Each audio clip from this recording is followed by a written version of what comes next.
ఢిల్లీలో చంద్రబాబు బిజీ కేంద్ర పెద్దలతో భేటీ. బడ్జెట్లో తెలంగాణ నిధులపై మోదీతో చర్చించిన రేవంత్.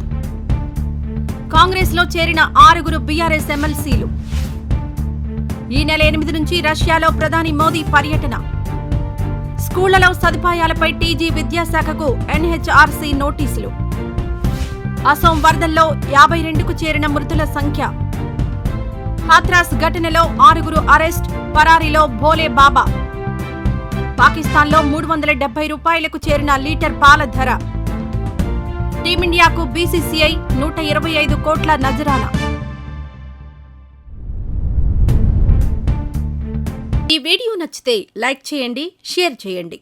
మరింత సమాచారం కొరకు మా ఛానల్ను సబ్స్క్రైబ్ చేయండి.